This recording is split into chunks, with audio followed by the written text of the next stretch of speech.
Hello guys, before we get too far into this episode of Gunpla News, I just want to apologize in advance because for some reason my microphone sounded worse than usual today. I didn't have time to troubleshoot it before the episode, so things are going to sound a little weird. I apologize in advance, and with that, on with the video. It really does seem at this point like Bandai has fallen into a very consistent pattern when it comes to how they announce new kits. Over the last year, we've seen Bandai pretty much show total radio silence when it comes to the interim between different major events, but when one of these announcement events comes up, they give us an absolute deluge of new content. And as far as we've gotten so far, 2024 is turning out to be the best year for Gunpla in the 2020s. This event here in particular kind of snuck up on me, and I didn't really look a lot at all of these new announcements last night, so a lot of this stuff I'm actually not necessarily seeing for the first time, but really diving into deep for the first time. Welcome to Channel 2S with Second Soundwave. Today we're doing some Gunpla News, and yeah, these Gunpla News episodes don't happen a lot, but whenever they happen, as you can see in front of you right now, boy oh boy do we have some interesting stuff to talk about. I mean, first we got to look at this Vidar kit here, right? So this is a master grade of the Gundam Vidar. Now, I am delighted to see that we're getting more Iron-Blooded Orphans master grades, but I'm really surprised to see this is the one that they chose. Because Iron-Blooded Orphans already had not an extensive, but a decently sized 1/100 scale non-grade line. And I kind of always assumed that if they were going to make more master grades for Iron-Blooded Orphans, they would steer away from mobile suits they'd already made in that line, and more so focus on suits they hadn't done yet, like the Kimaris Vidar, or the Flauros, or the Gujian Full City. While the outside superficial appearance of this model is quite nice, I'm kind of curious to see what they find room to improve with this model, because as far as I remember, my Full Mechanics Vidar was a pretty decent kit. So there have been some improvements made to the shoulder articulation. They've made some small changes and adjustments to the frame. Not sure really how necessary it was to improvement, but any improvements are always going to be welcome. Now, a lot of this stuff here seems very similar to what you saw with the Full Mechanics. You got the flip-out blades in the feet, you got the holsterable pistols, you've got the blades for the sword that store inside the hip armor. This all seems very standard stuff. I'm not seeing anything too crazy so far. So this is the gimmick I was telling you about with the pistols. You got a rackable slide on the back, and that's a nice feature. It's a cool feature. I do like when they add little details like that, like the recoil absorption action on the Dober gun for the Tolkis was another really cool gun detail they added to that kit. So, you know, it's cool to see stuff like that. I just don't know if it's like a super compelling feature for me. Now, the removable magazine on the rifle is pretty cool. That was something that the Full Mechanics kit did not do, so that's another point in favor of the master grade here. And here you can see all the accessories spread out here. We do have the swappable style fingers and a pair of pilot figures. This looks like a good kit. This is a kit that's probably worth the pickup if you don't already have the Full Mechanics like me, but personally, I'm just not seeing enough of an upgrade here to justify the purchase for myself. Also, it's a 6,600 yen kit, which is really expensive, especially with the dollar and yen kind of exchange rate trending in a kind of a less favorable way for us now. So some of these items that used to be very discounted if you're buying them from Japan are getting a little more expensive now, so I'm not a huge fan of that price point. And it's coming out in March of next year, so we got a while to wait for this. Master Grade isn't quite back yet. We're still at basically 1 to 2 kits per year. With this being a 2025 Master Grade, it means we've basically seen every single Master Grade that we're going to get for 2024, which was the Narrative Gundam, which, to be fair, was a phenomenal kit. The Sinanju Stein, which was a very light retool of a kit that we already had. And the Master Grade SD Wing Zero, which, while a very cool kit, isn't really in line with what most Master Grade fans are going to want. So overall, we had a pretty barren year for 1/100 scale, which is really unfortunate because Bandai has been absolutely killing it lately with 1/144. They've been giving us some phenomenal high grades, some amazing real grade kits, and I really wish they'd show the 1/100 scale the same love. You know, I'm actually realizing now that I don't think I ever talked about the Full Mechanics Gundam Vidar on this channel, so maybe now that we've seen the Master Grades coming down the pipeline, perhaps I'll do a little retrospective review on the original Full Mechanics kit to see how well it actually holds up. So if you want to see that, definitely hit that subscribe button if you aren't already subscribed. Go ahead and leave a like on this video while you're at it. So the next kit we got here is a big one. This is one we saw before, but not in full color. It is the high-grade Psycho Mark II. Gorgeous, gorgeous looking model. Tons of detail, phenomenal color separation. The red sections, the yellow sections, the gray sections all look like they're picked out individually in color. Here from the back, as you can see, it does not slack on the detail at all. Just a great looking, absolutely massive model. It still does the transformation just like the original Psycho. I am curious to see what kind of improvements they've made to it structurally, perhaps over the original Psycho Gundam, which was a very old kit, but it did have the transformation. So I'm wondering how the transformation is going to differ on this, what kind of improvements they're going to make. Here you can see just the insane level of color separation this thing has. All of the yellow, all of the red, all of the gray, the light blue, the purple. It's all separate pieces and just meticulously engineered. Very impressive looking model. I love the difference in depth between the red and yellow and purple sections as well. Really adds that extra kind of feeling of texture to it. I love it. We also got some display stands for holding the arm funnels as well as the individual funnels up here. This is something that I just realized. It's got the damaged head from the anime. Now, I'm not super familiar with this scene. I have seen some people sharing screenshots of the episode this is from, though, as kind of a reference, and it looks pretty accurate. It really seems like with both this and the Bolinook Saman, they are intentionally going as all out as they possibly can with these kits, because they realistically understand that these are probably the only models we're ever going to see of these mobile suits for a very long time. So they absolutely have to be the best possible models they can be, because they're probably the only models we're ever going to get. This is an 11,000 yen kit, and I feel like that's pretty justified given how massive this model is. This is going to be another March release alongside the Vidar, so if you're getting both of these models, that is going to be a very expensive month for you. Next, we have the Seed Freedom version of the Zagok. Now, this is a really interesting kit because I think for the first time ever, we got to see what the actual turnaround time is to develop one of these models.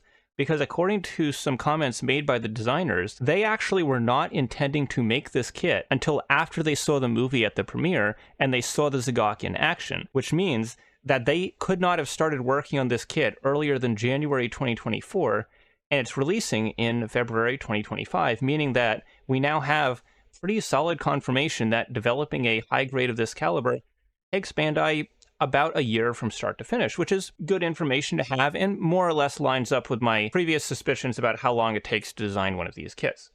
Now, talking about the kit itself, it looks fantastic. Of course, it's a Zagok. It's a great looking Zagok. A really cool feature they did not have to do, but they included anyways, is this thing has a surprisingly detailed Infinite Justice torso you can actually attach to the inside of it. And this comes with the model, so you can take this part out and replace it with the torso from the actual Infinite Justice kit, but you get a dummy torso you can put in here as well. And it does have simplified color separation.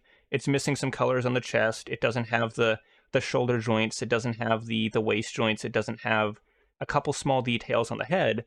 But considering that it's just a dummy piece that you're supposed to replace with part of the actual model, it's honestly kind of amazingly detailed. Also, look at the gray inner frame inside of the torso. That is really cool to see on a high grade. Now, it does come with an alternate damaged head as well. Unfortunately, the damaged head does not have the same level of color separation. You don't have these little gray details. And you can see you got the swap out claws as well. You got the red activated claws and the standard gray claws. Both look really cool. And overall, this is a really cool, really detailed kit. Another just phenomenal high grade from the Seed Freedom line. They've really been knocking it out of the park here. So this is going to be a 3,500 yen kit, which is pretty expensive, but it's a pretty big model. It's a pretty bulky model. This is going to be a February release, as I said earlier. And later on down the line, we'll be seeing a very cool accessory pack that is actually meant to tie into this kit as well. Speaking of that accessory kit, here's another model that actually ties into that same accessory. So this is the entry grade Strike Rouge. Now, this is something I think we already kind of got. There was some sort of collab exclusive limited item that was a Strike Rouge version of the entry grade Strike. However, they're now re-releasing it as a standard retail kit because thanks to the movie, the Strike Rouge has become a little more relevant, and I guess they wanted to have like a good modern kit of it. This model itself, for what it is, it seems like it's just the entry grade Strike again, but in Strike Rouge colors. Gonna be 800 yen, coming out in January, pretty standard release, but the reason we're getting this, and the accessory that ties into the Zagok, is of course this. So this is another option part set. It is the Cavalier pack. This thing looks awesome.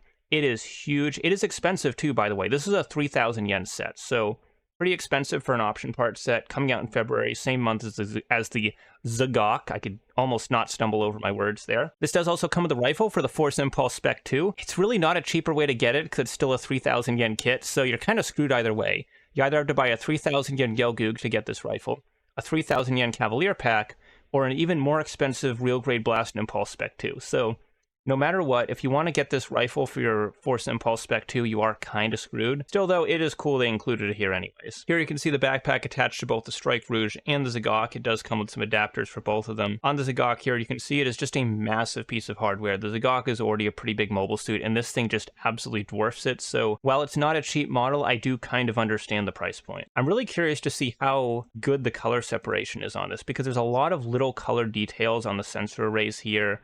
around the edges of the vents, and I'm really curious to see how much of that carries through. It is entirely possible that this thing is just going to be one big slab of gray plastic, but that would be very disappointing, so I hope they don't go that route. Another new option set we're getting is the Gun Barrel Striker, or the Mobius Zero. It's the thing that used to come with a strike dagger in the old high-grade seed line, except now we have a brand new model of it. It's a very simple design, so there's not too much to get wrong about it, and I hope we see more of the more obscure striker packs in the future. I'd love to see an option part set for the IWSP, the Lightning Striker pack. It would be really cool to finally get some of these as retail standalone kits, so we can use them with our Strike Gundams and other Steed mobile suits. The hatches on this, because it is a high grade, don't really properly open. You kind of just pull the front part off and then you stick it back on the top. Of course, you can also use this with the existing Dagger and Strike Dagger models in the HGCE lines. And overall, it's a pretty cool kit, and at 1,300 yen, I feel like that's a pretty fair price for what you're getting here. Now let's scroll back up a little bit and look at some SD Gundams. Now, these are not something that's super interesting to me, but there are some SD fans out there, so I'm just going to really quickly go over these. We got some new SD Heroes kits. This one is kind of based off the Quanta. I always appreciate when these types of models are visually recognizable as the Gundam they're based off of, and in this case, you can very clearly tell this is the Quanta, so I do appreciate that. I think what they're doing with the other two here is kind of cool because they're based off the Estrella, and you can definitely tell that with the head, with the fins, the cool visor. And this one has the Avalanche Estrella parts, which is something that I really didn't expect to see in the SD line. Really cool stuff here. Here's another Estrella variant that they're doing. I don't know the names of these, I don't really care, but they're just interesting, neat little models. Just a fun little bonus thing. So, alongside those, we're also getting something that I was really not expecting to see, and that's kind of a semi-re-release of some of the old BB Senshi kits. SD has done this before. They've done these, like, multi-pack bundle sets where they've taken, like, all the Zeon Aquatic suits and released them in a multi-pack, all the Char's counterattack suits and released them in a multi-pack. But that's something they did a very long time ago. I'm talking about, like, late 2000s model kits. It's interesting to see them bring back that idea, especially since the BB Senshi line has been pretty much dead for the better part of a decade now. So this set here includes the 4 models from Stardust Memory. Pretty decent looking kits, and I gotta say, I am just surprised to see these coming back. It does not appear like there's any sort of modifications or improvements being made to them, otherwise they would have mentioned it here on the listing page. It's just a re-release of these older models in a sort of compilation collection package for 4,500 yen, which I'll admit, 4,500 yen kind of sounds a bit steep for 4 SDs. I think that's, especially given the age of these kits and given their simplicity, that sounds a little steep. But then again, we do have a Dendrobium here, we do have a Neo Zeal, so maybe those are larger models. And this isn't the only set they're doing. They are doing one for Zeon mobile suits as well. So this is kind of a multi-pack of multi-packs, because this is that Zeon Aquatic suit multi-pack I was telling you about earlier, where they took a bunch of Zeon Aquatic suits and they bundled them together. But now they're also bundling it with the 2 Zakus. So it's like a multi-pack in a multi-pack kind of deal here, which is pretty crazy. Weird thing to see from Bandai, and I'm kind of curious to see if maybe they're judging the popularity of the BB Senshi line. Maybe they're going to judge how well these kits sell and sort of potentially give us more kits in this style in the future. This is 3,500 yen, a little bit cheaper than the Stardust Memory set, and in fact, because this set is so much cheaper and it comes with more kits, I suspect that probably the pricing on the Stardust Memory set is because of how big the Dendrobium and Neo Zeal are. So I guess that answers that question. So that's it for the Gunpla stuff specifically, but there's still some other Gundam adjacent models, like the Figure-Eyes Pull 2, which is going to be sort of a companion piece to the Psycho Mark II. So this is coming out in February as well. A pretty nice looking model. I don't like this character as much as I do Luna Maria, so I'm not nearly as excited for this kit, but it does look to be a quality model. She does come with her helmet, she comes with her kind of headgear that goes inside of it. I'll admit that I'm not super familiar with Pull 2 or Double Zeta Gundam as a character, so I can't really comment on like the character accuracy of some of these accessories, but she has some fun little optional parts. 4,100 yen is pretty standard for these Figure-Eyes kits. I think they're a little on the expensive side for what they are, but I cannot deny that they are very good models. Something that I'm personally very excited for is coming out from the Super Robot Wars line. Now, the high-grade Super Robot Wars series has been out for a while now. I think they've done like, what, 10, 12 kits at this point? And for the longest time, they didn't do a Rice Ritter. I was waiting for Weiss Ritter from the very beginning because Altus and Weiss Ritter are basically like the 2 main character mobile suits for OG. Well, here's our Weiss Ritter. We're finally getting one. It's going to be coming out in March of next year. 4,900 yen, which is definitely expensive, but about in line with the other SRW kits. They all tend to be on the expensive side. Now that we actually know that we're getting Weisritter, I might use this as an excuse to pick up the Altasin as well so I can get the pair of them. And then finally, one last announcement here. This wasn't really part of the event. This was just a recently announced Bandai kit that I didn't really do an episode on because between these events, there's just not enough news to talk about in the downtime. You know, there's a Bandai kit that gets thrown out once a month or so, but it's usually not enough to make a full episode about, so I generally don't talk about them. But the Boost Raider Gundam is going up tonight for pre-order on the US Bandai shop, and it is a pretty crazy looking model. It's this really ridiculous, over-the-top version of the Raider Gundam. It's got the Calamity cannons, it's got these huge claws on the arm. It looks like a really fun kit. And yes, it's $70, but considering that most Master Grades now seem to be in the $60 to $70 range anyways, getting a kit this extreme and this wild for that kind of price actually feels like sort of a good deal. So this might be a worthwhile pickup. To add more fuel onto the fire, Gundam Breaker 4 is also coming out tonight, so that's going to be pretty crazy. I'm definitely going to be streaming that, but I'm not going to be streaming it tonight. I am going to start streaming that tomorrow. So if you want to see that, be sure to subscribe and stick around for it. We've seen some early reviews of it already. It looks pretty great. Unfortunately, I am just not famous enough of an influencer to get my own review copy, so I didn't have an early review ready for you guys, but I will be buying it day one when it goes up, and we will be streaming it tomorrow night. So definitely look forward to that. Thank you so much for watching. As always, I'm your host, Second Soundwave, and I'll see you next time. Take care, guys.